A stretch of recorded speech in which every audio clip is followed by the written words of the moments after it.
যে বাহিরের ছেলেদেরকে সময় দেওয়ার কি দরকার? বাড়িতে তো আমারই একটা ছেলে আছে। ওকে সময় দিলেই তো পারো।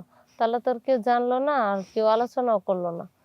তো পরে আমি বললাম যে, "মা এটা কি বলতেছো? আমি আমার বন্ধু-বান্ধবের সাথে কলেজ থেকে আসার পথে একটু রাস্তা দিয়ে আসি, একটু হাঁইটা কথা-টথা বলি। আর বন্ধু-বান্ধব মানুষের থাকতে পারে। এ নিয়ে সমস্যার কি আছে?"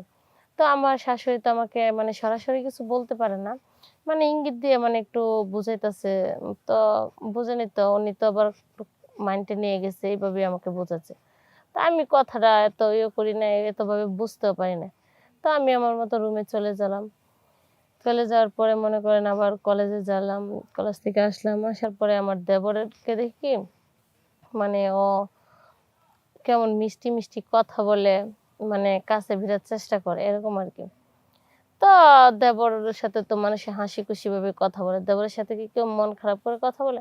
তো ওর সাথে হাসি-খুশি কথা বলতেছি। এবার মানে কথা বলতে, বলতে ওর সাথে ভালো একটা মানে সম্পর্ক হচ্ছে।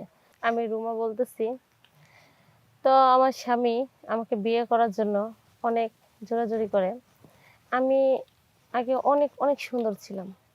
এত পরিমাণ সুন্দর ছিলাম যে আমার স্বামী আমাকে এক নজর দেখে পাগলের মতো পাগল হয়ে গেছে।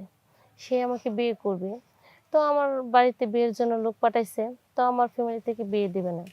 আমার ফ্যামিলিতে খুব সবার ইচ্ছা যে আমাকে পড়াবে, মানে অনেক পড়ানোর ইচ্ছা আরকি যে আমি ভালো পড়ালেখা করে মানুষের মতো মানুষ হব।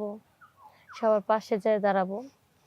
তো মানে কোনোভাবে আমার ফ্যামিলি থেকে রাজি হয় না। আর আমার স্বামীরও মানে জিদ যে আমাকে বিয়ে করবে। এত সুন্দর ছিলাম যে ও মানে এত লোক লাগাইতেছে মানে ও যেভাবে বিয়ে করবে। তো পরে আমার মা বলতেছে দেখো আমাদের তো ইচ্ছা আমাদের মেয়েকে খুব পড়ালেখা করবো। তো পরে আমার স্বামী বলল যে, "ঠিক আছে কোনো সমস্যা নাই।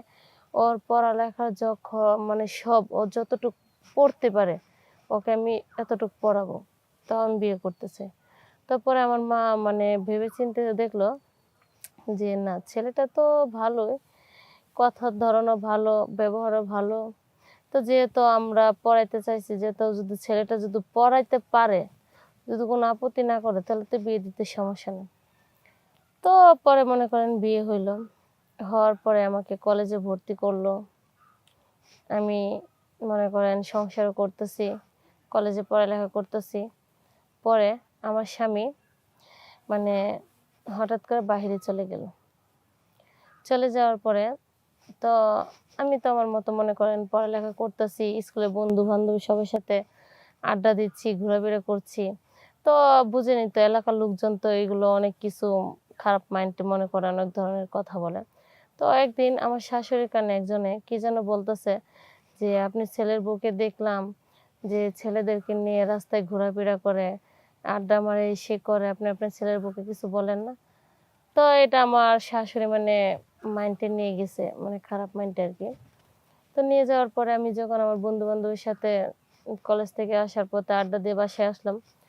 আসার পরে আমার শাশুড়ি আমাকে বলতেছে কি, "দেখো রুমা, তোমাকে আমি একটা কথা বলতে চাই।" পরে আমি বললাম, "হ্যাঁ মা, কি বলতেছো বলো।"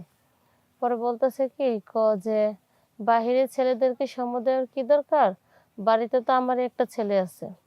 ওকে সময় দিলেই তো পারো। তাহলে তো আর কেউ জানলো না আর কেউ আলোচনাও করলো না।" তো পরে আমি বললাম যে, "মা এটা কি বলতেছো? আমি আমার বন্ধু-বান্ধবের সাথে কলেজ থেকে আসার পথে একটু রাস্তা দিয়ে আসি, একটু হাঁইটা কথা-টথা বলি। আর বন্ধু-বান্ধব মানুষের থাকতে পারে। এ নিয়ে সমস্যার কি আছে?" তো আমার শাশুড়ি তো আমাকে মানে সরাসরি কিছু বলতে পারে না। মানে ইঙ্গিত দিয়ে মানে একটু বুঝাইতেছে। তো বুঝেনি তো উনি তো আবার একটু মাইন্ডে নিয়ে গেছে এইভাবেই আমাকে বোঝাচ্ছে। তো আমি কথাটা এত করি নাই, এতভাবে বুঝতেও পারি নাই। তো আমি আমার মতো রুমে চলে গেলাম। চলে যাওয়ার পরে মনে করেন আবার কলেজে গেলাম। কলেজ থেকে আসলাম। আসার পরে আমার দেবরকে দেখি মানে ও কেমন মিষ্টি, মিষ্টি কথা বলে মানে কাছে ভিড়ার চেষ্টা করে এরকম আরকি। তো দেবরের সাথে তো মানুষে হাসি-খুশি ভাবে কথা বলে। দেবরের সাথে কি কেউ মন খারাপ করে কথা বলে?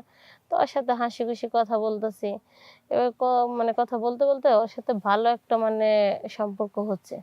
তো এক পর্যায়ে দেখা যায় কি যে আমার আর কলেজে যাইতেও ভাল লাগে না, বন্ধু-বান্ধবদের সাথে এত আড্ডা দিতে ভালো লাগে না। আমি আমার দেবরকে নিয়ে মনে করেন সারাক্ষণ গল্প করতেছি, হাসি-খুশি থাকতেছি। এরকম এরকম একটা পরিস্থিতি মানে সময় আসছে ওর সাথে, মানে আমার সবকিছু হয়ে গেল। মানে এরকম ভালোবাসা হয়ে গেছে সেটা আপনাদেরকে বলে বোঝানোর মতো না। তো এভাবে মনে করেন দিনকাল যাচ্ছে ভালোই হাসি খুশি। তো আমি একসময় দেখা গেল কি আমি কলেজই বাদ দিয়ে দিছি। তো মানে আমার শাশুড়িও খুব খুশি যে কলেজ বাদ দিয়ে দিছি। ওনার ছেলের সাথে খুব মানে আনন্দ ফুর্তিতে আছি। ওনার ছেলেও খুব খুশিতে আছে। তারপরে মানে আমার স্বামী বাহির থেকে আসলো। আসার পরে তো আমার স্বামী কিছু বুঝতে পারে নাই। যে দেবরের সাথে যে আমার এরকম একটা সম্পর্ক চলতেছে, সেটা আমার স্বামী কোনোভাবেই বুঝে নাই।